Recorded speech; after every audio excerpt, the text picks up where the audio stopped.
موضوع الدرس التنبيه للإنسان الغافل عن الآخرة، سورة التكاثر، تفسیر ابن کثیر۔ الحمد لله رب العالمين، والصلاة والسلام على أشرف الأنبياء وسيد المرسلين سيدنا محمد وعلى آله وأصحابه أجمعين۔ اللهم صل على سيدنا محمد وعلى آل سيدنا محمد كما صليت على إبراهيم وعلى آل إبراهيم في العالمين إنك حميد مجيد۔ أعوذ بالله من الشيطان الرجيم، بسم الله الرحمن الرحيم۔ ألهاكم التكاثر حتى زرتم المقابر، كلا سوف تعلمون ثم كلا سوف تعلمون، كلا لو تعلمون علم اليقين لترون الجحيم ثم لترونها عين اليقين ثم لتسألن يومئذ عن النعيم۔ قال المؤلف والمفسر رحمه الله تعالى: أدام النفع بعلومه وعلومكم في الدارين آمين، إلى أن قال: يقول تعالى: أشغلكم حب الدنيا ونعيمها وزهرتها عن طلب الآخرة وابتغائها، وتمادى بكم ذلك حتى جاءكم الموت وزرتم المقابر وسرتم من أهلها۔ اب مفسر رحمۃ اللہ علیہ سورت کی تفسیر بیان فرماتے ہیں کہ اللہ پاک نے فرمایا: الہاکم اے اشغالکم، تم لوگوں کو دنیا کی محبت نے اور دنیا کی نعمتوں نے اور دنیا کی رونقوں نے آخرت سے بے غافل کر رکھا ہے، آخرت کے حصول سے غافل کر دیا ہے، اور اسی غفلت کو تم اتنے لمبے ہو گئے کہ حتی جاءکم الموت، کہ تم کو موت آ گئی اور تم قبروں میں پہنچ گئے۔ قال ابن ابی حاتم حدثنا ابی قال حدثنا زکریا ابن یحیی الوقاد المصری حدثنی خالد بن عبد الدائم عن ابن زید ابن اسلم النبی قال قال رسول اللہ صلی اللہ علیہ وسلم: الہاکم التکاثر حتی حتی زرتم المقابر حتی یاتیکم الموت۔ انہوں نے فرمایا کہ حضور نے فرمایا کہ اس کا معنی یہ ہے کہ تم کو کثرت مال و دولت کی دنیا کی منہمک ہو کہ تم اللہ کی اطاعت اور فرما برداری کو بھول بیٹھے حتیٰ کہ تم قبروں میں جا پہنچے۔ وقال الحسن البصری رحمہ اللہ تعالی: الہاکم التکاثر فی الاموال والاولاد، تم کو مال اور اولاد کی بڑھوتری نے غافل کر ڈالا۔ وفي صحيح البخاري في الرقاق منه وقال: أخبرنا أبو الوليد قال حدثنا حماد بن سلمة عن ثابت عن أنس بن مالك عن أبي بن كعب رضي الله تعالى عنه قال: كنا نرى هذا من القرآن حتى نزلت راكم التكاثر، يعني لو كان ابن آدم واد من ذهب۔ اب امام بخاری رحمۃ اللہ علیہ نے رقاق کے اندر اس کو ذکر فرمایا ہے کہ حضرت انس بن مالک اور ابی بن کعب فرماتے ہیں کہ ہم سمجھتے تھے کہ یہ جو کلام مبارک ہے حضور کا کہ لو کان لابن آدم واد من ذهب، اگر ابن آدم کو ایک سونے کی وادی بھی مل جائے تو وہ کہے گا مجھے اور ملنی چاہیے، اس کا پیٹ نہیں بھرے گا۔ ہم سمجھتے تھے کہ شاید یہ کلمات بھی قرآن کے ہیں، لیکن اللہ نے جب قرآن نازل فرمایا تو ہمیں سمجھ آ گئی کہ یہ فرمان رسول ہے۔ الہاکم التکاثر، تم کو غافل کر دیا، مشغول کر دیا، دولت اور مال کی حصول کی کثرت نے مبتلا کر دیا۔ وقال الامام احمد حدثنا محمد بن جعفر قال حدثنا شعبہ سمعت قتادہ يحدث عن مطرف یعنی ابن عبداللہ ابن شخیر نبی قال: انتہیت الى رسول اللہ صلی اللہ علیہ وسلم وهو یقول، کہ میں حضور کی خدمت میں آیا، جب حضور کے قریب پہنچا تو حضور یہ فرما رہے تھے: الہاکم التکاثر، یقول ابن آدم مالی مالی وهل لك من مالك الا ما اکلت فافنیت او لبست فابلیت او تصدقت فامضیت۔ حضور پاک نے فرمایا کہ ابن آدم بڑا فخر کرتا ہے اور ہر وقت مالی، میرا مال، میرا مال، میری دنیا، میری دولت، لیکن آپ نے فرمایا کیا تم جانتے ہو کہ تیرے مال میں سے 3 چیزیں ہیں؟ ما اکلت فافنیتا، جو تم نے کھایا وہ فنا ہو گیا، اور جو تم نے پہنا وہ بسیدہ ہو کے ختم ہو گیا، صرف وہ چیز اللہ کے خزانے میں جمع ہوگی، اور تصدقتا، جو تم نے اللہ کے راستے میں خرچ کیا ہے صرف وہ چیز باقی رہے گی، باقی یہ دنیا کے مال، دولت، پیسہ، ہر چیز جو ہے فنا ہو جائے گی۔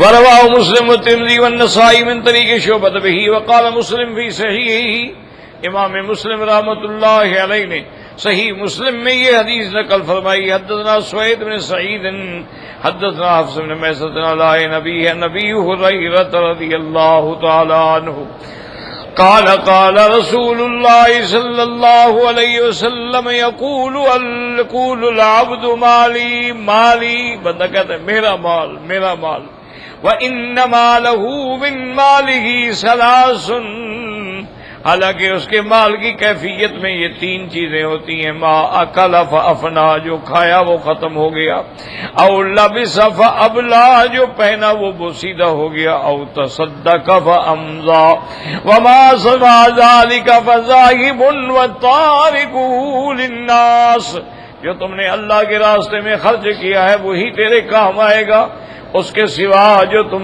نے اکٹھا کیا ہے، جائیداد بنائی ہے، سب تم چھوڑ کے چلے جاؤ گے، اور وہ وارثوں کے کام آئے گا، تمہارے تو کسی کام کا بھی نہیں ہے۔ اس لیے تاریخ میں آتا ہے کہ حضرت عمر بن عبدالعزیز جو ہیں یہ تابعین کے اعلیٰ درجے کے تابعین میں سے،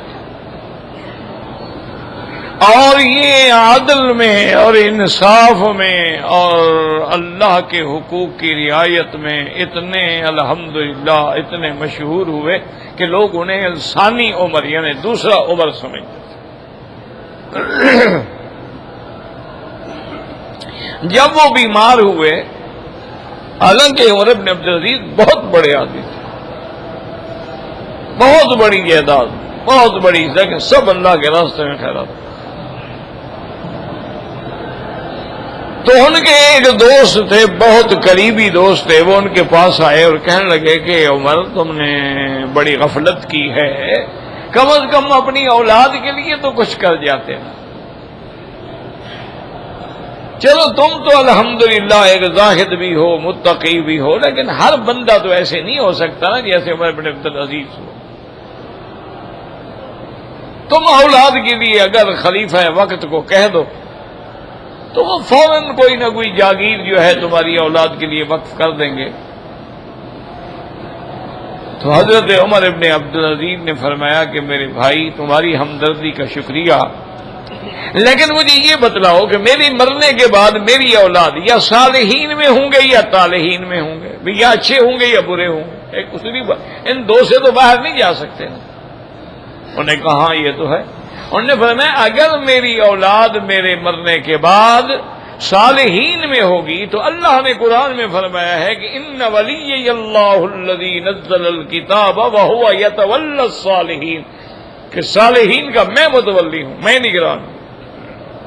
تو پھر جب اللہ ان کا نگران ہے تو میرے کرنے کی کیا ضرورت ہے؟ اور اگر میری اولاد طالحین میں ہو گئی، نعوذ باللہ، یعنی صحیح راستے سے ہٹ گئی، تو پھر ان کو جائیداد دے جاؤں کہ گناہ وہ کریں اور قیامت میں ذمہ داری مجھ پہ آئے۔ آدمی جو جائیداد اولاد کو دے جاتا ہے کہ اولاد بری ہو، اس کو وہ حرام میں خرچ کرے تو والدین پر بھی تو مصیبت آ گئی۔ اس لیے انہوں نے کہا میں تو نہیں مانگتا، میں نے ان کو اللہ کے نام پہ، اللہ کے توکل پہ چھوڑ دیا ہے۔ اللہ کی شان یہ ہے کہ ان کا جو اللہ پر بھروسہ تھا، ان کی اولاد صالحین میں بھی ہوئی اور اللہ نے ان کو دولت سے بھی نوازا۔ اسی طرح سیدنا عبداللہ ابن مسعود رضی اللہ تعالی عنہ، جو بہت بڑے جلیل القدر صحابی ہیں اور فقہائے صحابہ میں سے، بہت بڑے شان والے صحابی. ان کی جب بیماری کا وقت آیا تو حضرت عثمان رضی اللہ تعالی عنہ تشریف لائے. ان کی خلافت کا زمانہ تھا. حضرت امیر المومنین حضرت عثمان کا زمانہ خلافت تھا. تو ان کی عیادت کے لیے آئے, دعا کرنے کے لیے آئے. تو پوچھا کہ ما بماذا تشتکی, کہ عبداللہ تمہیں کیا تکلیف ہے, کیا شکایت ہے؟ تو آپ نے فرمایا اشتکی ذنوبی, مجھے اپنے گناہوں کی شکایت ہے. اتنا بڑا آدمی ہے, صحابی ہے, رضی اللہ محفوظ ہے, اور جس کے بارے میں حضور فرماتے تھے کہ جو بات اپنے اجتہاد سے بھی عبداللہ کہہ دے وہ اس پہ میں بھی راضی ہوں اور میرا خدا بھی راضی ہے. اتنا بڑا آدمی. لیکن کہتے ہیں کہ اشتکی ذنوبی, مجھے اپنے گناہوں کا فکر ہے. تمہیں بھی کبھی گناہوں کا فکر ہوا ہے؟ ٹھنڈے دل سے, اس میں کوئی مولویت کی بات نہیں ہے, نہ مولوی مکی, نہ مولوی مدنی, نہ دیوبندی, نہ بریلوی, نہ کوئی. ٹھنڈے دل سے سوچو کہ جو ہمارے بھائی عمرے پہ آ رہے ہیں, حج پہ آ رہے ہیں, اللہ سب کو قبول فرمائے. لیکن ایمان سے کہیں کہ ان کے احرام باندھنے کے بعد سے لے کر, مکے میں آنے کے بعد سے لے کر, مدینے میں جانے کے بعد سے لے کر, عمرہ کرنے کے بعد سے لے کر, طواف کرنے کے بعد سے, کوئی ان میں کوئی تبدیلی, کوئی لباس میں, کوئی شکل میں, کوئی صورت میں, کوئی عبادت میں کوئی آئی ہے؟ اگر اپنے ملک میں شیو کراتا تھا وہ مکہ شریف میں بھی شیو کرا رہا. اپنے ملک میں شیو کراتا تھا, مدینۃ الرسول میں جا کر, حضور کے شہر میں جا کر بھی شیو کرا رہا. سگریٹ پیتا تھا, یہاں بھی پی رہا.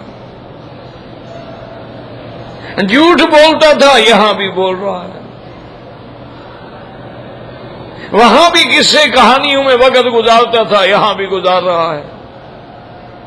وہاں بھی اس کی راتیں ٹیلی ویژن پہ فلمیں دیکھنے میں گزرتی تھیں اور یہاں بھی گزر رہی ہیں. کیا تبدیلی آئی ہے؟ اسی لیے کسی شاعر نے کہا تھا زمین بدلی زماں بدلا, مکی بدلی مکان بدلا. بھی پہلے تم کہاں تھے, اب کہاں ہو؟ زمین بدلی زمان بدلا, وقت بھی بدل گیا.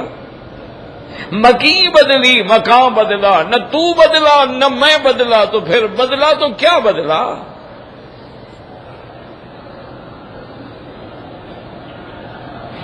کتنے لوگ ہیں ایمان سے کہیں جن کو طواف کرتے ہوئے, ملتزم پہ کھڑے ہوتے ہوئے, مقام ابراہیم پہ 2 رکعت پڑھتے ہوئے انہوں نے ہاتھ اٹھایا ہو اور ان کا آنسوں کی جھڑی لگ گئی ہو. کتنے لوگ ہیں جو آنسو بہا رہے ہیں؟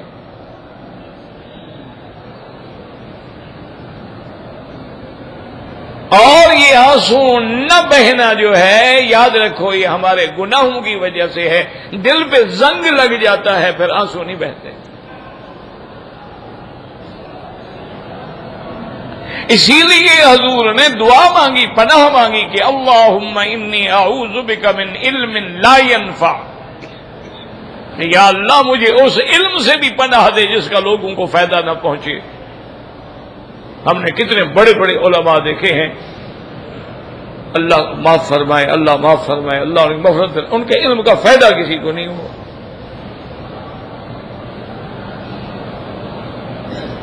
اللہم انی اعوذ بک من علم لا ينفع وعن قلب لا یخشع, اللہ مجھے اس دل سے بھی پناہ دے جو تجھ سے نہ ڈرتا ہو. وعن نفس لا تشبع, یا اللہ مجھے اس پیٹ سے بھی پناہ دے کہ جو بھرتا بھی نہ ہو, بس لاؤ اور لاؤ اور لاؤ اور لاؤ, ہر وقت دنیا دنیا دنیا 99 کی مار میں پڑا ہوا ہے.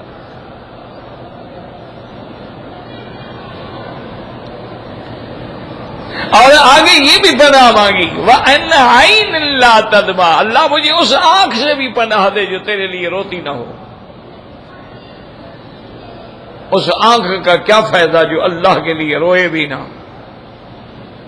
وَأَعُوذُ بِكَ مِنْ هَؤُلَاءِ الْأَرْبَعِ، یا اللہ ان چار چیزوں سے میں پھر تیرے آگے پناہ مانگتا ہوں، ورنہ تو اب یعنی یہ کسی کو کہنے کی کوئی ضرورت نہیں ہے جی فلاں جماعت فلاں پارٹی، چھوڑو فلاں جماعت فلاں پارٹی، سب مسلمانوں کلمہ پڑھتے ہو، احرام باندھا ہے، عمرے پہ آئے ہوئے، مکہ مدینے آئے ہوئے، بریلوی ہے، دیوبندی ہے، کوئی ہے، سب آئے ہوئے، حنفی ہے، شافعی ہے، مالکی ہے، حنبلی، سب آئے ہوئے۔ کیا تم نے اپنے اندر کوئی تبدیلی محسوس کی ہے؟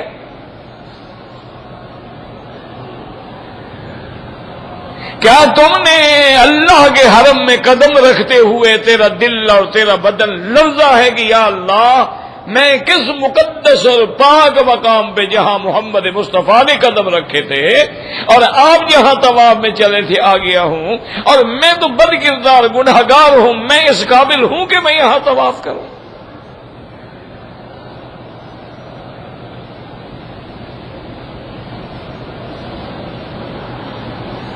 اسی لیے کسی شاعر نے کہا تھا چوں زمین بسجدہ کردن زی زمین نہ دا برآمد، کہ جب میں زمین پہ سجدہ کرتا ہوں تو زمین چیخ پڑتی ہے کہ مرا خراب کر دی تو بد سجدہ ریائی، تو لوگوں کو دکھلاوے کہ عمرے اور سجدے کر کے مجھے خراب کرنے آیا ہے۔ جو طواف کعبہ رفتم، جب میں کعبے کے طواف کے لیے جاتا ہوں تو کعبہ آواز دیتا ہے کہ درون درچے کر دی کہ درون خانہ آئی، تم باہر کیا کرتے رہے ہو کہ اب اندر بھی آ گئے ہو؟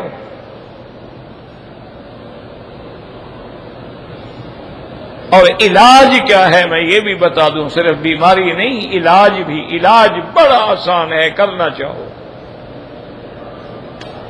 نہ کرنا چاہو تو پھر یہ ایسی مرض ہے جس کا علاج کوئی نہیں، ورنہ علاج کرنا چاہو تو بالکل آسان ہے۔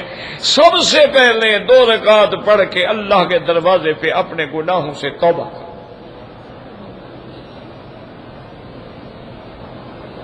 بالکل اکیلے، جب کوئی تمہیں اللہ کے سوا دیکھنے والا نہ ہو، نہ دوست، نہ احباب، نہ بیوی، نہ میاں، نہ بھائی، بالکل علیحدہ حرم میں آ کر 2 رکعت نماز توبہ کی نیت سے پڑھ کے پھر اللہ کے آگے توبہ کریں کہ یا اللہ میں اپنے سارے گناہوں سے، کبائر اور صغائر سے توبہ کرتا ہوں، اور عزم کرو کہ پھر میں گناہ نہیں کروں گا۔ اور اگر حقوق العباد ہیں تو نیت کر لو کہ یا اللہ میں دینا چاہتا ہوں، آپ جانتے ہیں میری نیت ہے میں دوں گا، لیکن اسباب تو آپ نے پیدا کرنے ہیں، میں کہاں سے دے سکتا ہوں؟ نیت کر لو، اور جتنا دن مکے مدینے میں رہو درود شریف کی کثرت کرو اور استغفار کی کثرت کرو، چلتے پھرتے، وضو ہے نہیں ہے، بیٹھے ہو، لیٹے ہو، کھڑے ہو، اللہم صلی علی سیدنا محمد، اور جو درود تمہیں یاد ہو، لیکن افضل درود وہ ہے جو نماز میں پڑھتے ہو، کیونکہ یہی وہ درود ہے جو خود صاحب درود نے پڑھا ہے، حضور نے یہی درود پڑھا ہے۔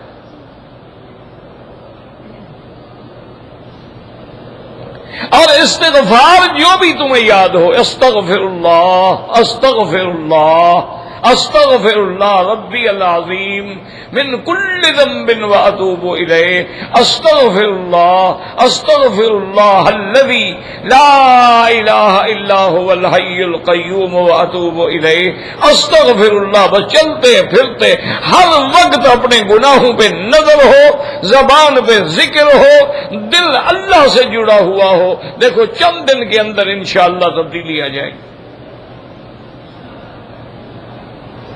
میں نے تو یہاں پر بڑے بڑے آپ کے فلمی اداکار، فلمی اداکارائیں،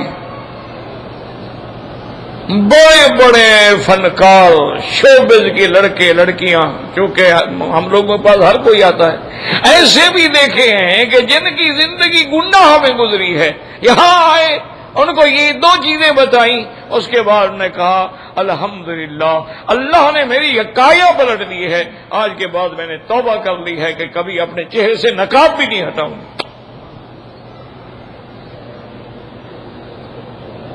اللہ اکبر اللہ اکبر۔ خدا کے بندو تبدیلی پیدا کرو۔ اب دیکھو عبداللہ جیسا آدمی، عبداللہ ابن مسعود جیسا آدمی کہتا ہے میں گناہوں سے ڈر رہا ہوں۔ اب سارے دل سے ایک دفعہ پڑھ لو استغفر اللہ، دل سے، ضروری نہیں ہے، جبر نہیں ہے، نہیں پڑھنا چاہتے ہو نہ پڑھو، پڑھنا ہے تو پھر دل سے پڑھو۔ استغفر اللہ الذی لا الہ الا هو الحی القیوم واتوب الیہ۔ استغفر اللہ ربی العظیم من کل ذنب واتوب الیہ۔ استغفر اللہ استغفر اللہ استغفر اللہ۔ بس اسی کی مہربانی کر کے میرے کہنے پہ عمل فرما لیں، انشاءاللہ دیکھیں گے کہ چند دنوں کے اندر تیری کئی حیت بدل جائے گی، تیری شکل بدل جائے گی، تیرا عمل بدل جائے گا، تیرے قلب کی کیفیت بدل جائے گی، تیرے ذکر کی کیفیت بدل جائے گی، اور نماز میں حلاوت پیدا ہوگی، ذکر میں لذت پیدا ہوگی۔ اب دیکھیں کہ آنے والا کون ہے؟ حضرت عثمان غنی ہے، عثمان با حیا ہے، داماد محمد مصطفیٰ ہے، ثالث الخلفاء ہے، شہید محراب ہے، جامع قرآن ہے، نام عثمان ابن عفان ہے رضی اللہ تعالیٰ عنہ۔ آگے پوچھتے ہیں یا عبداللہ بماذا تشتکی، کیا شکایت ہے؟ فرمایا اشتکی ذنوبی امیر المومنین، مجھے اپنے گناہوں کا خطرہ ہے، اپنے گناہوں کا ڈر ہے۔ یاد رکھیں وہ گناہ تو نہیں کرتے تھے، لیکن اگر کوئی ترک اولا بھی ہو جاتا تھا تو اس کو گناہ سمجھتے تھے۔ تکبیر تحریمہ بھی چھوٹ جائے تو سمجھتے تھے ہائے میں برباد ہو گیا، میری تکبیر اولا چلی گئی۔ تہجد میں بھی غفلت ہو جائے تو سمجھتے تھے کہ ہائے اللہ ناراض ہو گیا، رات اس نے مجھے جگایا نہیں۔ آپ نے فرمایا کہ حل ارسل الیکا، آپ نے فرمایا حضرت امیر المومنین نے کہ میں مدینہ منورہ سے آپ کے لیے کوئی طبیب روانہ کر دوں۔ حضرت عبداللہ نے فرمایا طبیب رآنی، طبیب نے مجھے دیکھ لیا ہے۔ نے فرمایا میں طبیب حکیم بھیجوں آپ کی خدمت؟ انہوں نے کہا مجھے طبیب نے دیکھا ہے۔ انہوں نے کہا ماذا قال، طبیب نے جب تمہیں دیکھا ہے تو پھر تمہیں کیا کہا ہے؟ حضرت عبداللہ نے کہا طبیب نے مجھے یہ کہا ہے کہ افعل ما یشاء واحکم ما ارید۔ طبیب نے مجھے یہ کہا ہے کہ میں جو چاہوں کروں، جو چاہوں فیصلہ کروں، میرے فیصلے کو کوئی نہیں روک سکتا۔ ان کا مراد تھی کہ اللہ نے مجھے دیکھا ہے۔ یفعل ما یشاء ویحکم ما یرید۔ حضرت عثمان نے عرض کیا کہ عبداللہ اگر چاہو تو بیت المال سے میں آپ کے لیے کچھ پیسے بھیج دوں تاکہ بیماری میں اور بعد میں بھی آپ کے کام آئے۔ تو حضرت عبداللہ مسکرائے اور فرمایا عثمان جب تک زندہ تھا، صحت تھی، جوانی تھی، اس وقت تو تم نے کوئی پیسہ نہیں بھیجا، اب مرنے کے وقت بھیجنے کا کیا فائدہ ہوگا؟ اللہ اکبر اللہ اکبر اللہ اکبر۔ حضرت عثمان نے فرمایا کہ تیری بچیاں ہیں، لڑکیاں ہیں تیرے بعد ان کے کام آئے گا۔ آپ نے فرمایا ان کا فکر نہ کرو، علمتہن سورۃ الواقعہ، میں نے اپنی بیٹیوں کو سورۃ الواقعہ پڑھا دی ہے، اور حضور کا فرمان ہے جو سورۃ الواقعہ پڑھتا ہے اللہ اس کو کبھی بھوکا نہیں رکھتے۔ تو میرے بچیوں کا بھی کوئی فکر نہ کرو۔ یہ ایمان تھے، یہ مقام تھا، یہ زہد تھا، یہ تقویٰ تھا۔ اللہ اکبر۔ اب تو دیکھو نا، ابھی حج آنے والا ہے، حج سے پہلے اپنی حالت بدل لو۔ اگر کوئی آدمی حرام کا پیسہ لے کے آیا ہے تو حرام کے پیسے سے تو حج ہوتا نہیں۔ ان اللہ طیب لا یقبل الا الطیب، اللہ تو پاک ہے، پاک چیز قبول فرماتے ہیں۔ اس کا بھی حل ہے کہ ابھی فوری طور پر جن کا حق ہے ان کو لوٹانے کی نیت کر دو، اور وقتی طور پر کسی دوست سے اتنے پیسے لے لو کہ اب مکہ مدینے کا خرچہ تمہارا ہو جائے، تاکہ تمہارا جو حج ہے وہ حلال کے پیسوں سے۔ میرے دوست کبھی کبھی ہم رمضان المبارک میں افطار کٹھے بیٹھ کے کرتے تھے، بڑے آدمی تھے، ان کے لیے افطار کی بڑی بڑی چیزیں آتی تھیں، وہ سارے حرم میں تقسیم بھی ہوتی تھی، لیکن وہ جو سفرے پہ کوئی اور آدمی آگے کھجور رکھ جاتا تھا نا، وہ اسی انتظار میں ہوتے تھے اس کی کھجور اٹھا کے افطار کرتے، اپنی نہیں۔ تو ایک دن میں نے پوچھا حضرت یہ سارے بندوں کو آپ کھلا رہے ہیں، خود تو نہیں؟ فرمایا یار میرے مال میں تو شک ہو سکتا ہے نا، لیکن یہ دوسرا جو ہمیں ہدیہ دے گیا ہے اس کے حلال ہونے میں تو کوئی شک نہیں ہے نا، کم از کم میں افطار تو حلال سے کروں نا۔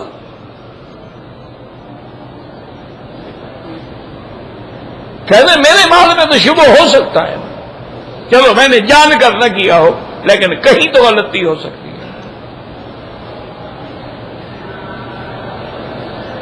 اللہ اکبر اللہ اکبر۔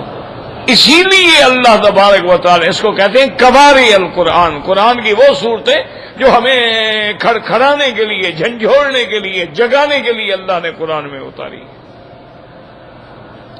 ایسے فرماتی ہیں الہاکم التکاثر حتی زرتم المقابر۔ وقال البخاری رحمہ اللہ تعالی حدثنا الحمیدی قال حدثنا سفیان قال حدثنا عبداللہ ابن ابی بکر ابن محمد ابن عمر ابن حزم سمع انس ابن مالک رضی اللہ تعالی عنہ یقول قال رسول اللہ صلی اللہ علیہ وسلم یتبع المیت ثلاثة فیرجع اثنان ویبقى معه واحد یتبع اہلہ ومالہ وعملہ فیرجع اہلہ ومالہ ویبقى عملہ وقد رواه مسلم والترمذی والنسائی من حدیث سفیان بن عیینہ بہ۔ امام بخاری رحمت اللہ علیہ نے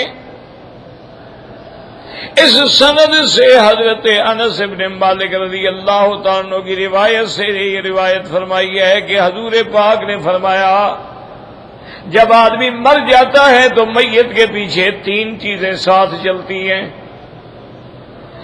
مرنے والے کے بعد آپ نے فرمایا تین چیزیں ساتھ چلتی ہیں، دو تو واپس آ جاتی ہیں لیکن ایک جو ہے اس کے ساتھ رہتی ہے۔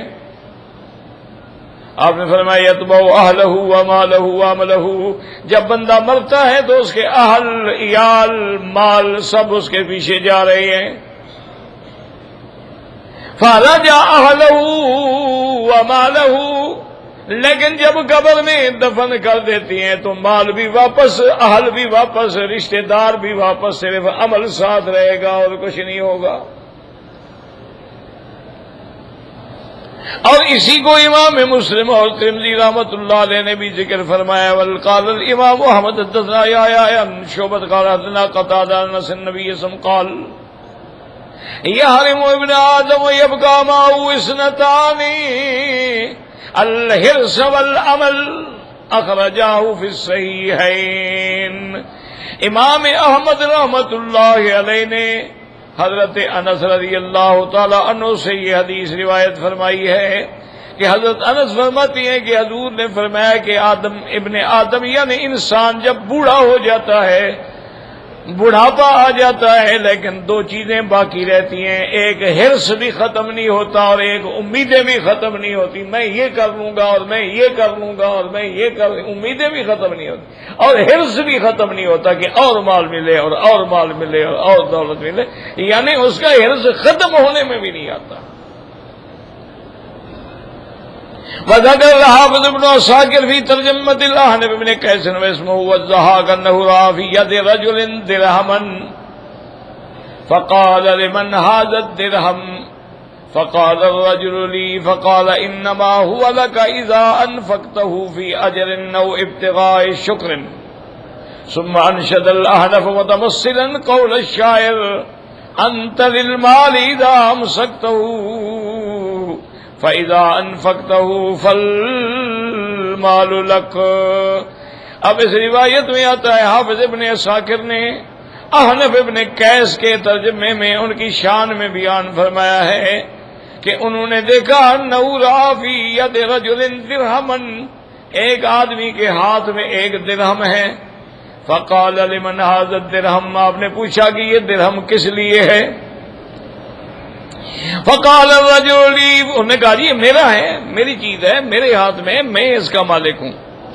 آپ نے فرمایا یاد رکھو انما هو لک اذا انفقته فی اجر، یہ تیرے لیے تب ہے جب تم اس کو اللہ کے راستے میں خرچ کرو گے یا اللہ کی نعمتوں کے شکر میں خرچ کرو گے، پھر تو یہ تیرے لیے ہے ورنہ تیرے لیے نہیں ہے۔ اور اس کے بعد انہوں نے شاعر کا شعر پڑھا کہ انت للمال اذا امسکتہ، کہ تو مال کا ہے جب تم نے مال جمع کیا ہوا ہے تو گویا تو مال کا قیدی ہے۔ وَإِذَا أَنفَقْتَهُ فَالْمَالُ لَكَ، اور جب تو خرچ کرتا ہے تو اب وہ مال تیرا ہو جاتا ہے، یعنی جب تک تو خرچ نہیں کرتا ہے تو گویا تو مال کا ہے نا، تو اس کے ہاتھ میں قیدی ہے۔ اس لیے یاد رکھیں کہ اللہ پاک نے قرآن میں وعدہ فرمایا وَمَا أَنفَقْتُم مِّن شَيْءٍ فَهُوَ يُخْلِفُهُ، جو تم اللہ کے راستے میں خرچ کرتے ہو اللہ کا وعدہ ہے کہ اللہ اس کا بدلہ عطا فرمائیں گے۔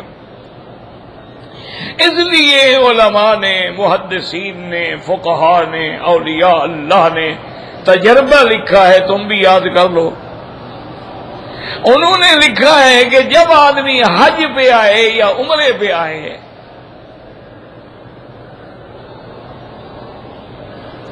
اس کو چاہیے کہ وہ کھلا خرچ کرے، بالکل نہ گھبرائے، اچھا کھاؤ، اچھا پیو، اچھا دوستوں کو، گھر والوں کو، ہر خرچہ کرے، کھل کے خرچ کرے۔ انہوں نے فرمایا ہے کہ یہ ہمارا تجربہ ہے کہ جب آدمی حج کر کے واپس جائے گا یا عمرہ کر کے جائے گا، جتنا اس نے خرچہ کیا تھا مکے مدینے میں اللہ اس کو چند دنوں میں واپس دے دیتے، فوراً واپس ہو جاتا۔ یہ یعنی بڑے بڑے اولیاء اللہ کا تجربہ ہے، تم بھی کر کے دیکھ لو۔ یعنی دل میں انقباض پیدا نہ ہو، تنگی نہ ہو، اچھا کھائیں، اور پھر دل میں یہ بھی نیت ہو کہ مولا یہ مکے والے مدینے والے تیرے گھر کے ہمسائے ہیں یا تیرے نبی کے گھر کے ہمسائے ہیں، آخر ہم خرچ کریں گے تو ان کو بھی تو کمائی ہوگی نا۔ گاڑی والا ہے، ہوٹل والا ہے، دکان والا ہے، سودے والا ہے، تو وہ ہماری چیزوں سے ہی فائدہ اٹھائے گا نا۔ تو اس میں اللہ تبارک و تعالیٰ اس کو صدقے کا بھی ساتھ ثواب عطا فرما دیتے ہیں۔ میرے اپنے چچا زاد بھائی تھے، میرے بالکل حقیقی چچا کے بیٹے تھے، میرے بہنوئی بھی تھے، عالم تھے، لیکن اللہ مغفرت فرمائے انہوں نے پھر پڑھایا نہیں۔ وہ عمرے میں آتے والد صاحب کا تقاضا ہوتا بھی ہر سال آیا کرو، تو ایک دن اس نے کہا حضرت آپ حکم دے دیتے ہیں ہر سال آؤ، مجھے آنا پڑتا ہے لیکن اتنا پیسہ ہر سال خرچ کرنا میرے لیے بڑا مشکل ہے اور میں آپ کا حکم بھی نہیں ٹال سکتا ہوں۔ تو والد صاحب نے کہا اچھا بھائی حاجی صاحب ایسا کرو کہ تم ہر سال جو حج پہ آتے ہو یا عمرے پہ اس کا ثواب میرے نیت کر لو، خرچہ میں تمہیں دے دوں گا، جتنا تمہارا خرچہ ہوتا ہے نا وہ مجھ سے لے لیا کرو لیکن اس کا ثواب میں لوں گا۔ تو بہرحال وہ کہتے ہیں کہ وہ تو بات تھی نا گھر میں جیسے بیٹھے ہوتے ہیں باتیں ہوتی، تو خود مجھے بتلایا کہ میں جب واپس آیا تو وہ بڑا کاروباری آدمی تھے اور بالکل ایک ایک پائی کا حساب رکھنے والا بندہ تھا، ایک ایک دھیلے کا حساب تھا، نہ کسی کو دیتے تھے اور نہ کسی کا کھاتے تھے۔ وہ کہتے ہیں میں حساب کروں تو میرے حساب میں کوئی 25,000 روپے زیادہ۔ اب میں پریشان کہ یا تو کوئی امانت رکھ گیا ہے میں بھول گیا ہوں، میرے حساب میں تو یہ میرے تو ہے نہیں۔ پھر وہ کہتے ہیں میں گھر آیا، آپ کی ہمشیرہ سے پوچھا شاید انہوں نے رکھ دیے ہوں صندوق میں، انہوں نے کہا میں نے تو کوئی نہیں رکھے۔ کہتے ہیں میں بڑا پریشان، سوچتا رہا، دوستوں سے، احباب سے، سب سے پوچھتا رہا، لیکن کوئی آدمی نہ آیا۔ میں نے کہا اچھا اب میں نیت کر کے استعمال کر لیتا ہوں، اگر کوئی مالک آ گیا تو میں ٹھیک ہے اس کو دے دوں گا واپس، اب کب تک انتظار کروں۔ وہ کہتے ہیں بیٹھے بیٹھے مجھے خیال آیا تو حضرت کی بات یاد آئی کہ تم جو خرچہ کر رہے ہو اللہ دے دے گا۔ میں نے کہا ہاں میرا 25,000 خرچ ہوا تھا، اللہ نے واپس کر دیا۔ تو یہ ایک دو کے نہیں، ہزاروں لوگوں کے تجربے ہیں۔ بالکل بخل نہ کرو، بالکل بخل نہ کرو۔ اللہ اکبر، تم جا کے دیکھو گے انشاءاللہ، اللہ نصیب فرمائے کہ عرب لوگ جو ہیں حج پہ کیسے خرچ کرتے ہیں۔ کنٹینر لگے ہوئے ہوتے ہیں، کہیں پانی کا لگا ہے، کہیں جوس لگا ہوا ہے، کہیں جناب کھانے لگے ہوئے ہیں، کہیں پلاؤ لگا ہوا ہے، کہیں بریانی لگی ہوئی ہے، کہیں فروٹ لگے ہوئے ہیں، اور بھر بھر کے ہر گاڑی میں پھینک رہے ہیں۔ ان کو پتا ہے کہ ہم نے جو لٹانا ہے نا اللہ نے ہمیں دینا ہے۔ ہم جو خرچ کریں گے نا حاجیوں پر، بس حج جانے کے بعد ہمیں فوراً ملنا ہے، اور اس سے 10 گنا زیادہ ملنا ہے۔ تو اس لیے اس شاعر نے بھی یہی کہا کہ جب تک تم مال خرچ کرو گے تو پھر مال تیرا ہے۔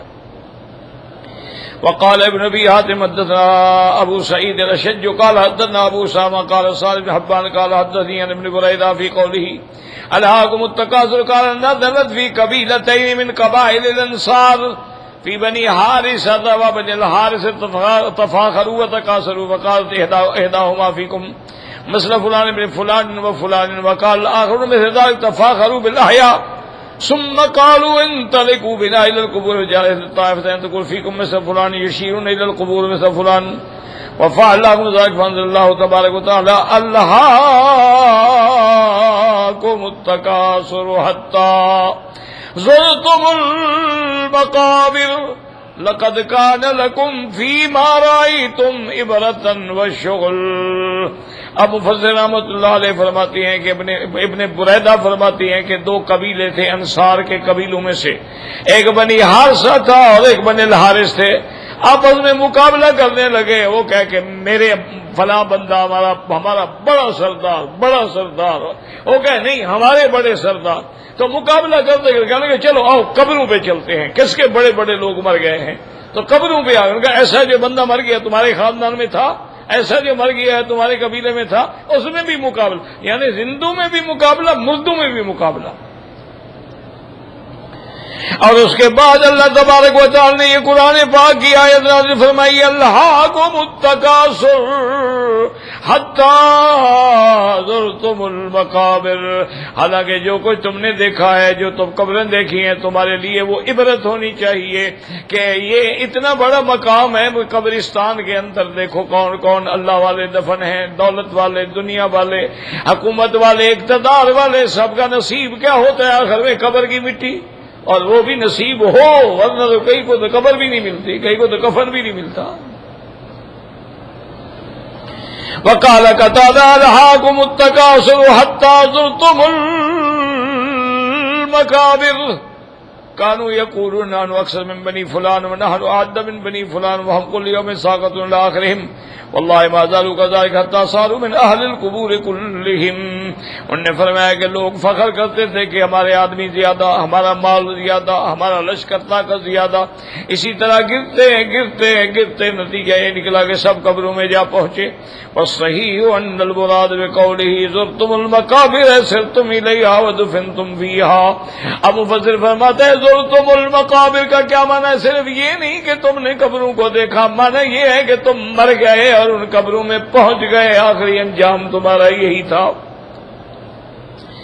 کما جاء فی الصحیح ان رسول اللہ دخل علی رجل من الاعراب یعودہ، میرے مدنی پاک صلی اللہ علیہ وسلم آپ تشریف لے گئے ایک بدو کو دعا کرنے کے لیے۔ فقال لا باس طہور انشاءاللہ، فقال قلت طہور بل ہی حما تفور علی شیخ کبیر تزیلہ القبور، قال فنعم اذن وہ بڈھا بدوی تھا. حضور نے فرمایا بھائی کوئی بات نہیں، انشاءاللہ تمہارے لیے یہ تکلیف جو ہے، بخار جو ہے، بیماری جو ہے، گناہوں سے پاکی کا ذریعہ بن جائے گی، تمہیں اللہ گناہوں سے پاک کر دیں گے. کہنے لگا ماشاء اللہ، آپ کہہ رہے ہیں طہور ہوگا، بل ہی ہما طہور، یہ تو بخار ہے جو ایسے ابل رہا ہے، اور ایک بوڑھے پر جس کو قبر میں پہنچانے والا ہے، آپ کہتے ہیں کوئی بات نہیں. آپ نے فرمایا اچھا تو اسی طرح سمجھتے ہو، پھر اسی طرح سے، ورنہ تو اللہ اگر کسی کو تکلیف دیتے ہیں تو وہ اس کے لیے ذنوب کا کفارہ بن جاتا ہے. پاؤں میں کانٹا بھی لگ جاتا ہے، بخار ہوتا ہے، تکلیف ہوتی ہے، اللہ تبارک و تعالی مومن کے لیے ذریعہ کفارہ سیئات بنا دیتے ہیں. وقد قال ابن ابی حاتم حدثنا ابو زرعہ قال حدثنا محمد بن سعید الاصبہانی قال اخبرنا حکام بن سالم الرازی عن ابن ابی قیس حجاج بن حال ذی بن حبیش علی قال ما زلنا نشک فی عذاب القبر. وہ فرماتی ہیں کہ پہلے ہمیں شبہ تھا کہ عذاب قبر ہوتا ہے یا نہیں ہوتا ہے، حتی نزلت آیت نازل ہوئی الہاکم التکاثر حتی زرتم المقابر. ورواه الترمذی النبی کریم حکام سالم به وقال غریب. وقال ابن ابي حاتم بن ابي قال لنا سلمة بن داود الارضي قال لنا ابو المليح وقيل ميمون مهران قال كنت جالسا عند عمر بن عبد العزيز.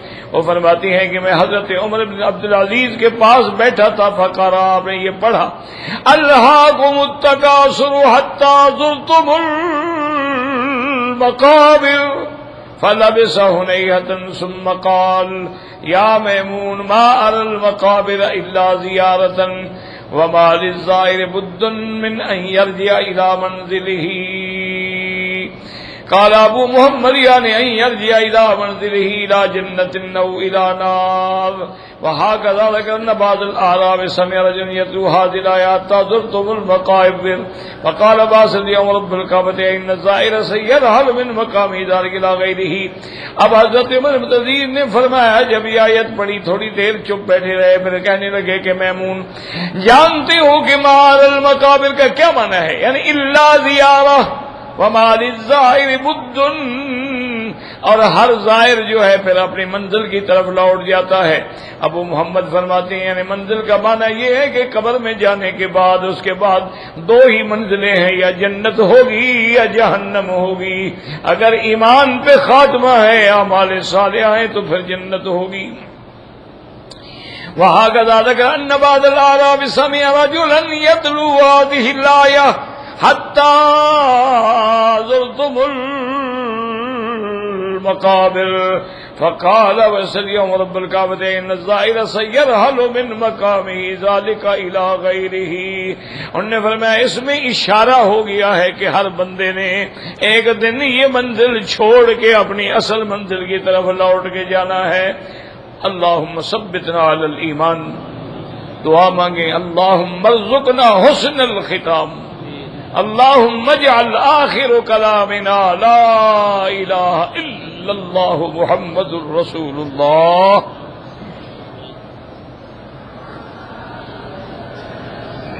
واللہ اعلم.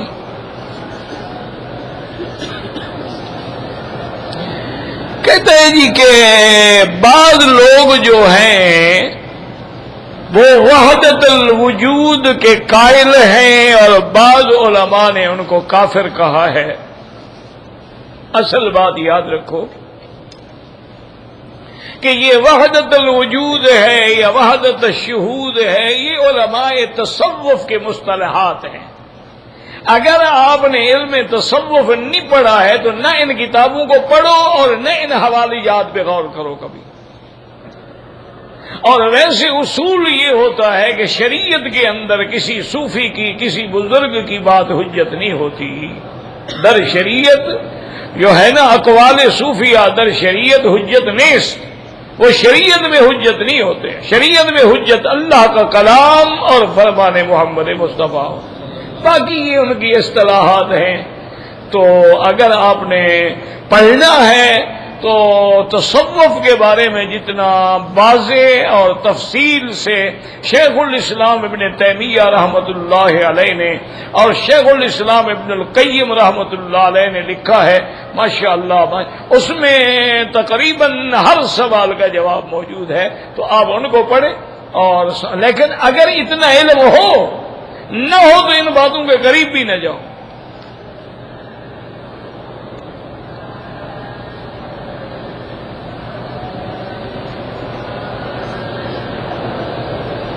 کہتے جی کہ رفع یدین نہ کرنے کی بھی حدیث ہے. بالکل حدیث ہے. امام ترمذی نے باب باندھا ہے اللہ کے بندے کوئی عقل سے کام لیا کرو.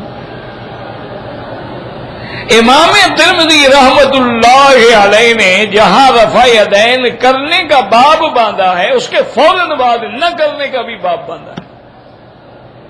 تو کوئی حدیث کی کتاب کھول کے پڑھ لیں اور پھر اس میں یعنی وہ عمل بھی حضرت عبداللہ ابن مسعود کا ہے اور عمل بھی اس طرح ہے کہ حضرت عبداللہ نے صحابہ سے فرمایا کہ میں جیسے حضور کی نمازیں پڑھ کے تمہیں دکھاؤں تو انہوں نے کہا کہ ہاں. تو آپ نے رفع یدین نہیں کی مگر تکبیر تحریمہ میں. تو اس لیے خدا کے لیے میری درخواست ہے کہ حضور کی امت پہ رحم کریں اور حضور کی امت کو نہ لڑائیں. کیا یعنی آپ کے نزدیک جو کرتے ہیں ان کے نزدیک فرض ہے، واجب ہے، سنت مؤکدہ ہے؟ کوئی دلیل تو دے نا آخر. یا ایک حدیث مبارک پیش فرما دیں کہ جس نے نہ کی اس کی نماز نہیں ہوگی. ایسے کیوں حضور کی امت کو لڑاتے ہیں؟ جو کرتے ہیں ان پہ اعتراض نہ کرو اور جو نہیں کرتے ہیں ان کے پاس بھی حدیث رسول اللہ ہے، ان کے خلاف بھی کوئی لفظ زبان سے نہ نکالو. اب یہی مسئلے باقی رہ گئے ہیں کہ ساری زندگی ہم انہی پہ لڑتے رہیں گے، فاتحہ پہ اور رفع یدین پہ اور آمین پہ. اور نعوذ باللہ ثم نعوذ باللہ. پر یہ رکھنا کہ تو تمہارا باپ چونکہ فاتحہ نہیں پڑھتا تھا نماز کے پیچھے رفع وہ کافر مر گیا. انا للہ و انا الیہ راجعون. تو وہ حدیثیں ساری تمہیں بھول جاتی ہیں کہ من قال لا الہ الا اللہ دخل الجنہ، من کان آخر کلامہ لا الہ الا اللہ دخل الجنہ. یہ ساری حدیثیں صرف ایک اپنی بات یاد رہتی ہے، باقی حدیثیں یاد نہیں رہتی. اور اگر علمی تحقیق کرو گے، یاد رکھو علمی تحقیق بڑی مشکل ہوتی ہے، تو پھر محدثین کا یہ طریقہ ہے کہ جو حدیث بعد میں ذکر کریں اشارہ ہوتا ہے کہ پہلی حدیث ختم ہو گئی ہے، اس کی نسخ. آخر عمل پہلے عمل کا ناسخ ہوتا. اب اسی سے آپ دیکھ لیں کہ نماز میں باقاعدہ بات کرنی بھی جائز تھی، حضور سلام کا جواب بھی دیتے تھے. لیکن عبداللہ ابن مسعود فرماتے ہیں میں نے آگے سلام کیا، حضور نے جواب نہیں دیا. میں نے پھر سلام کیا، حضور نماز پڑھ رہے تھے. میں گھبرا کے چلا گیا، بھی حضور ناراض ہو گئے، جواب نہیں دیا. بعد میں بلایا، فرمایا عبداللہ اب اللہ نے ہمیں منع کر دیا ہے، اب سلام کے جواب دینے کی اجازت نہیں ہے، تو لہذا پہلا عمل ختم ہو گیا، آخری عمل پہ عمل ہو. تو بات سمجھا کرو خدا کے لیے. اب ایک حدیث مبارک میں آ گیا کہ الماء من الماء، کہ مرد ہو یا عورت ہو اگر اس کا مادہ منویہ جو ہے وہ خارج ہوگا تو غسل ہوگا، اگر مادہ منویہ خارج نہ ہو تو غسل نہیں ہوگا. یعنی ایک آدمی ہے، خیال ہے، شہوت ہوئی، خیال رہا، لیکن کوئی پانی شانی نہیں نکلا تو غسل نہیں ہے. اچھا میاں بیوی اکٹھے رہتے رہے، شہوت بھی ہو گئی، خیالات بھی بگڑتے رہے، لیکن انہوں نے کچھ نہیں کیا اور پانی نہیں نکلا ہے تو غسل نہیں ہوگا. اچھا ایک حدیث بعد میں آ گئی کہ اذا التقى الختان بالختان وجب الغسل، کہ اگر دونوں شرمگاہیں آپس میں مل جائیں مرد و عورت کی، چاہے کوئی انزال ہو یا نہ ہو، غسل واجب ہو جاتا ہے. اب پہلی حدیث تھی کہ جب تک پانی نہ نکلے غسل واجب نہیں ہوتا ہے. دوسری حدیث مبارک آ گئی کہ اگر ان کا شرم گاہیں آپس میں مل گئی ہے تو غسل واجب ہو جاتا ہے، پانی نکلے یا نہ نکلے. تو علماء نے فرمایا یہ آخری حدیث جو ہے وہ پہلی حدیث کو ختم کر دیا اس نے. لہذا اب اسی پہ فتویٰ ہوگا کہ اگر دونوں کی شرم گاہیں ملی ہے تو غسل واجب ہو. اچھا امام صاحب نے تو اور ماشاءاللہ بڑی اچھی تقریر کی ہے. وہ فرماتے ہیں دونوں حدیثیں حضور کی صحیح ہیں. یہ جو بدن سے شرمگاہ سے ملنے والی بات ہے یہ جاگنے کا مسئلہ ہے، اور پانی والا مسئلہ نیند سے تعلق رکھتا ہے. یعنی ایک آدمی نے خواب دیکھا کہ میں ایک لڑکی سے نعوذ باللہ جماع کر رہا ہوں، یہ کر رہا ہوں، یہ کر رہا ہوں، اٹھا کپڑے پہ کوئی پانی کا اثر نہیں تھا تو غسل نہیں ہوگا. اگر ایک آدمی کو خواب تو یاد نہیں ہے لیکن کپڑے گندے ہو گئے تو غسل کرنا پڑے گا. تو نے فرمایا یہ نیند والے کے لیے ہے، وہ حدیث جاگنے والے کے لیے. تو دونوں حدیثوں پہ عمل ہو گیا. تو خدا کے لیے حضور کی امت پہ رحم کرو. نہ تمہیں قادیانیوں کے خلاف غصہ آتا ہے جن کے 4 چینل چل رہے ہیں اور رات دن جو ختم نبوت کے خلاف تقریریں کر رہے ہیں، جنہوں نے 10 جلدوں میں قرآن کی تفسیر لکھ کے قرآن کی تحریف کر ڈالی ہے، جنہوں نے انگریزی میں ترجمہ لکھ کے قرآن کو بدل ڈالا ہے.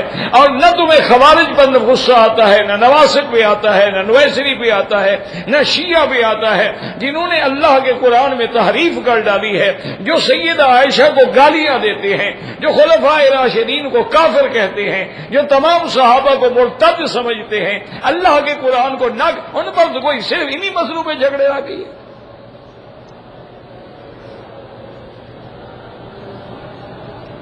ان پر تم نے کتنی محنت کی ہے.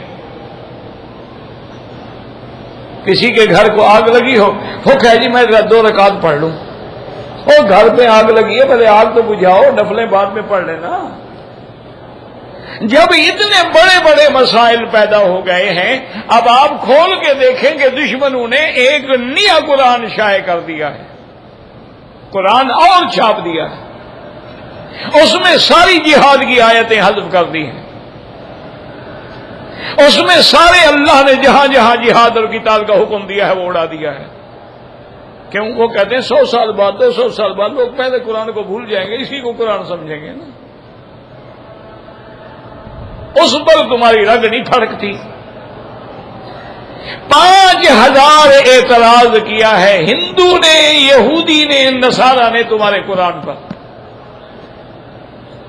5000 اعتراض. اس کا تم نے کبھی جواب نہیں سوچا. دعا کرو الحمدللہ الحمدللہ اللہ مجھے توفیق دے. میں نے دفاع عن الاسلام پر کتاب لکھی ہے، دعا کرو اللہ مکمل کرا دے. ہر اعتراض کا الحمدللہ جواب دیا. دشمن کے ہر اعتراض کا جواب دیا. وہ کہتے ہیں یہ تو مولوی نے بنا رکھا عیسیٰ علیہ السلام آسمانوں پہ بیٹھے ہیں. عیسیٰ علیہ السلام آسمانوں میں بیٹھے، کہاں سے کھاتے ہیں، کہاں سے پیتے ہیں؟ وہ جاہل آدمی، تو فرشتے کیا کھاتے ہیں؟ فرشتے بھی تو آسمان میں ہیں کہ نہیں؟ تو اگر وہ بغیر کھائے پیے زندہ رہ سکتے ہیں تو عیسیٰ علیہ السلام نہیں رہ سکتے.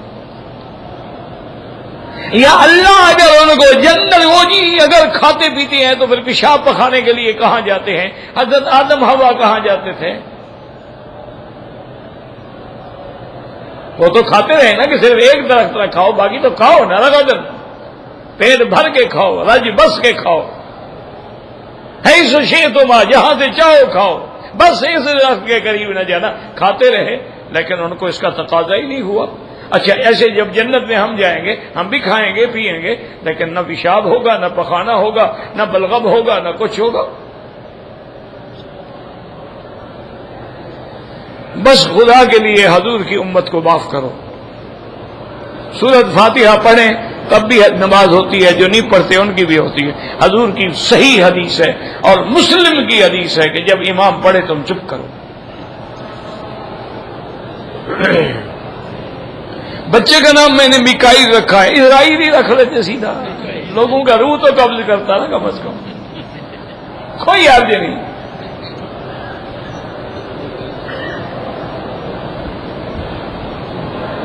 ہم کراچی سے آئے ہیں، ہم نے عمرہ کیا ہے، اس کے بعد طواف وداع کی سعی. طواف وداع عمرے والے کا ہوتا ہی نہیں، اور طواف وداع کی کوئی صفائی نہیں ہوتی. ہم نے کیا کر لیا ہے؟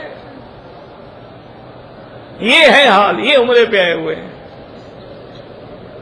ایک چھوٹی کتاب عمرے کی لے کے نہیں پڑھ سکتے تھے آنے سے پہلے کہ عمرہ کیا ہوتا ہے؟ عمرے میں کوئی طواف وداع نہیں ہوتا. اور کسی طواف الوداع کے بعد صفا نہیں ہوتی. صفا تو عمرے کی ہوتی ہے کہ آگے طواف کرے, صفا مروا دوڑے, سر پہ اس طرح پھروائے.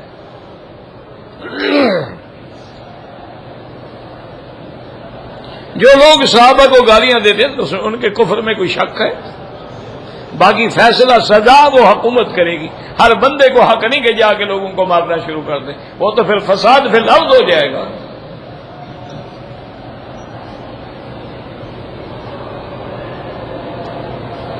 بہرحال جو لوگ خادم الحرم ہیں, کام کرتے ہیں, نمازیوں کے آگے گزرنا پڑتا ہے, کوشش کریں کہ سجدے کی جگہ پہ تمہارا پاؤں نہ آئے, تھوڑا دور ہو کے گزر جاؤ.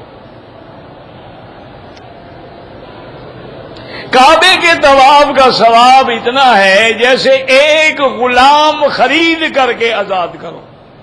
تو جو غلام خرید کر کے آزاد کرتے ہیں اللہ ان کو جہنم سے آزاد کر دیتے ہیں. تو اب کعبے کا طواف کا ثواب سمجھ رہے ہیں.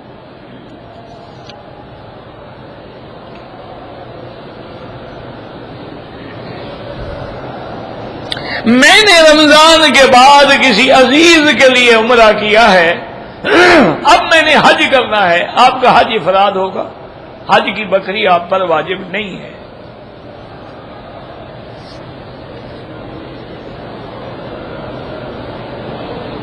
ہمارے کچھ دوست جو ہیں وہ مدینہ منورہ گئے زیارت کرنے کے لیے, واپس آ کے انہوں نے احرام نہیں باندھا, تو لازمی بات یہ ہے کہ ان پہ دم پڑ جاتا ہے.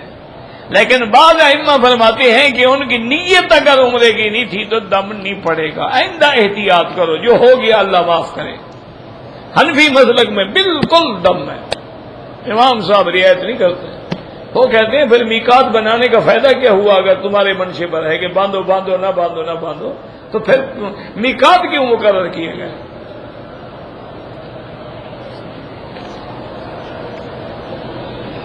کسی اولیاء اللہ کے لیے طواف کر کے ان کو ثواب بخشیں, بالکل بخش سکتے, کوئی منع نہیں. یہ تو نفلی عبادات ہے نا.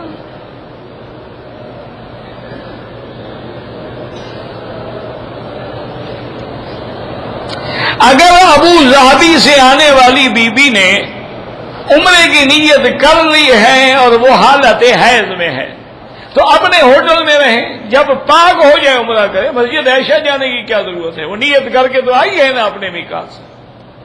جب پاک ہو جائے سادہ پانی سے غسل کرے, خوشبو نہ لگائے, خوشبو والا صابن استعمال نہ کرے. اتنے عرصے میں میاں کے ساتھ اگر ہے تو ان کے ساتھ بھی کوئی ایسی بے تکلفانہ بات نہ کرے جی وہ احرام میں ہے. وہ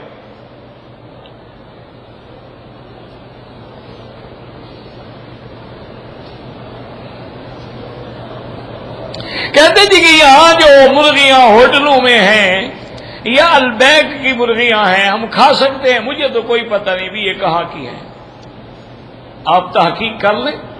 اگر تو اس ملک کی ہے تو پھر تو ٹھیک ہے, باہر کی ہے تو کوئی اعتبار نہیں. باقی تحقیق آپ کریں, میرا تو کمپنی سے کوئی تعلق نہیں. اچھا ویسے ہم مولوی تو پوچھے لوگ نہیں جی خالص حلال ہے جناب, اپنے ہاتھ سے ہم نے ذبح کی ہے.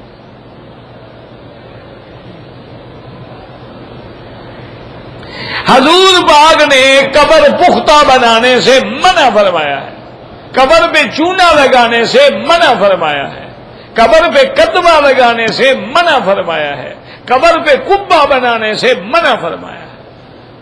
بلکہ حضرت علی کو حکم دیا تھا کہ جو قبریں اونچی ہیں ان کو برابر کر دو.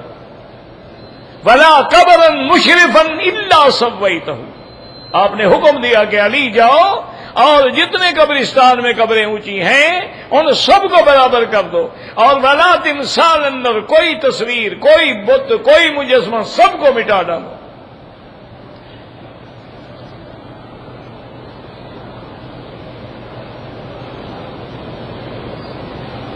میرے کزن نے انشورنس کرایا ہوا تھا, ایک قسط ادا کی تھی, وہ بیچارے فوت ہو گئے, تو 10 لاکھ انشورنس والوں نے دیا ہے. وہ خالص حرام ہے, جوا ہے نا. ایک پتا ڈالا تھا 10 لاکھ آ گیا. جوا کیا ہوتا ہے؟ اس کو بالکل غریبوں پہ خرچ کر دو اور ثواب کی نیت نہ کرو. جو لوگ غریب ہوں تمہارے رشتے داروں میں غریب لوگ ہیں، مسکین لوگ ہیں، ان پہ خرچ کرو، لیکن دل میں ثواب کی نیت نہ کرنا، کیونکہ ثواب حلال پہ ہوتا ہے، حرام پہ نہیں ہوتا۔ قد جاءکم من اللہ نور سے مراد اللہ کا قرآن ہے، وہ کتاب مبین و تفسیریہ ہے، کیونکہ ہر جگہ اللہ نے قرآن کو نور کہا ہے، نبی کو نہیں کہا۔ انزلنا الیک نورا مبینا واتبع النور الذی انزل معہ۔ اسی طرح اگر حضور نور ہوتے تو پھر دعا تو نہ مانگتے کہ اللہم اجعل فی سمعی نورا وبصری نورا، جب پہلے نور سے دعا مانگنے کا کیا مطلب؟ اللہ کے تمام انبیاء بشر ہوتے ہیں۔ ایک آیت تمہیں نظر آ رہی ہے، قل سبحان ربی هل كنت الا بشرا رسولا قل انما انا بشر مثلكم يوحى الي وابعث فيهم رسولا منهم وابعث فيهم رسولا من انفسهم۔ وہ ساری آیتیں قرآن کی تمہیں بھول گئی، صرف نور والی آیت یاد ہے۔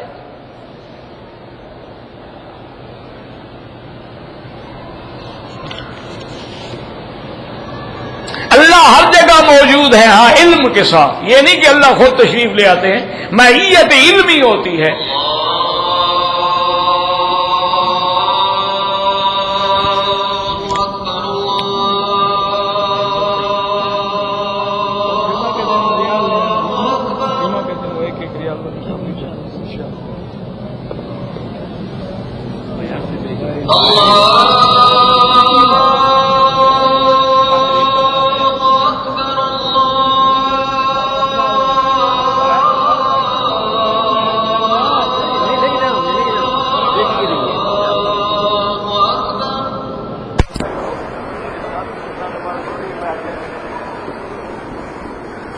أشهد